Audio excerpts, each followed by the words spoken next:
नमस्कार, आपका स्वागत है खबर अपनी न्यूज चैनल पर। भूमाफिया ने धोखाधड़ी कर विधवा महिला के मकान पर लिया लोन। तेज गर्मी में मकान के बाहर रहने को मजबूर बुजुर्ग बेवा महिला।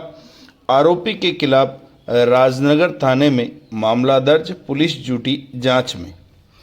राजसमंद के उपनगर दोइंदा में रहने वाली एक विधवा महिला भूमाफिया के धोखे से आहत होकर तपती धूप में अपने ही मकान के बाहर रहने को विवश हो रही हैं। इस संदर्भ में अदालत में परिवाद भी दाखिल किया गया है। धोखाधड़ी की शिकार होने के बावजूद भी बैंक ने इस मकान को ही सील कर दिया, जबकि कागजातों में यह मकान पीड़िता के स्वर्गीय पति के नाम पर दर्ज है।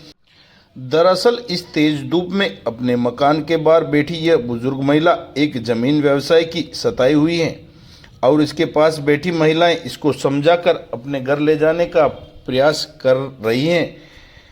करीब 10 वर्ष पूर्व दोइंदा में रहने वाले पीड़िता मोहिनी बाई के पति मोतीलाल ने सुरेश कुमावत से यह प्लॉट खरीदा था और उसकी रजिस्ट्री अपने नाम करवा ली, जिसके बाद इस जमीन पर मकान बनवाने का काम शुरू किया और मकान बनने के बाद वहां रहना शुरू कर दिया। लेकिन आरोपी ने अपनी बदनीयती के चलते इस जमीन पर पुरानी रजिस्ट्री की डुप्लीकेट रजिस्ट्री निकलवा ली और उसके आधार पर चोलामंडल इन्वेस्टमेंट से मिलीभगत कर फर्जी लोन करवा लिया, जबकि मकान का स्वामित्व और कब्जा पीड़ित परिवार का था। इसके बावजूद फर्जीवाड़ा कर लोन उठाया गया।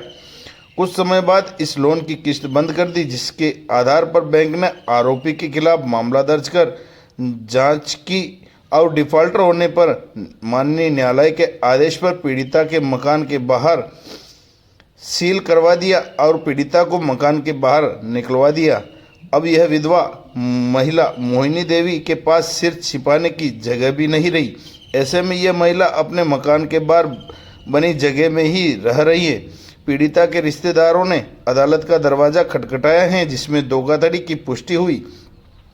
अदालत ने आरोपी के खिलाफ कार्रवाई को लेकर राजनगर थाना पुलिस को जांच और कार्रवाई के आदेश दिए हैं, लेकिन बिना किसी गलती के पीड़िता को खुले में रहने को मजबूर होना पड़ रहा है। इस प्रकार की धोखाधड़ी स्पष्ट होने के बाद भी बैंक सील चिट को हटाना नहीं चाह रहा है, जिसको लेकर महिला काफ़ी परेशान दिखाई पड़ रही हैं। राजनगर थाना अधिकारी योगेश चौहान ने बताया कि अदालत से इस्तगासे के माध्यम से दावा मिला है, जिस पर मामला दर्ज कर अनुसंधान आरंभ कर दिया गया है।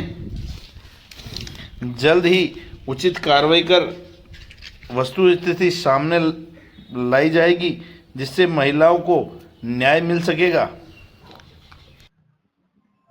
क्या हुआ था और ये क्या प्लॉट हमने खरीदा और हम रहने आ गया, नांगल भी हो गया। फिर बाद में उनको आया तो फोटा खींचा था, तो मैंने बोला फोटा क्यों खींचा, क्योंकि ऐसा नक्शा हमको भी बनाना। ऐसा धोखाधड़ी क्या हमको पास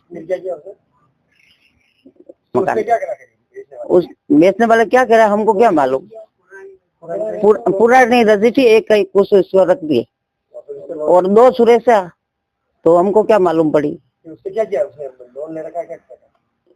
बैंक से लोन उठा लिया। हाँ, उसको लोन उठा लिया, हमको मालूम ही नहीं पड़ी। फोटा खींचा तो मैं बोला था कि हम ऐसा नक्शा हमको भी बनाना। तो आपको क्या पता चला कि उसको लोन उठा लिया? 2 साल बाद में, कोई 3 साल बाद में कोई इधर आया था कोई बैंक वाला, तो इसने बोला कि सुरेश कुमावत लोन ली ना, सुरेश कुमावत का मकान। तो हमने बोला सुरेश कुमावत का मकान नहीं है, हम पाली वाले और हमका मकान है।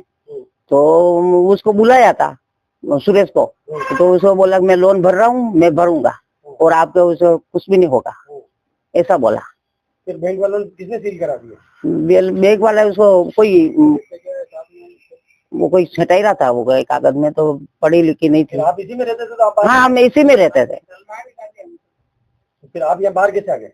बाहर तो धक्का थम करे बाहर निकल जाए। एक आधा घंटा बैंक वाला को, आधा घंटा पुलिस वाला भी आया और मैंने बोला मैं कहाँ जाऊँ, मेरा इस घर अलावा मेरे कोई आसरा नहीं, तो क्या जाना ही पड़ेगा, मरो या जाओ। और 2 लेडीज पुलिस वाला था। तो ये जो ये मकान था, इसका मकान किसके नाम था? मकान हमारा ही नाम है, हमारे पति का नाम। ये हाल सामान किसका है? मेरा ये सामान है, सब पड़ा, पेरे कपड़े निकाला मेरे को, दवाई गोली भी नहीं लेने दी, पर्ची वर्ची सब अंदर ही है। न्यायालय से 156(3) का एक इस्तीगासा थाना राजनगर में प्राप्त हुआ है, जिसमें मोहिनी देवी ने आरोप लगाया है कि मेरे जो मकान है उसे फर्जी तरीके से बेचान करके और किसी ने उसको हड़पना चाहा। इस संबंध में 156(3) का इस्तीगासा न्यायालय द्वारा प्राप्त करके FIR दर्ज करके और अनुसंधान में अग्रिम कार्रवाई की जा रही है। हमारे चैनल खबरा अपनी को सब्सक्राइब करें, वीडियो को लाइक व शेयर करें।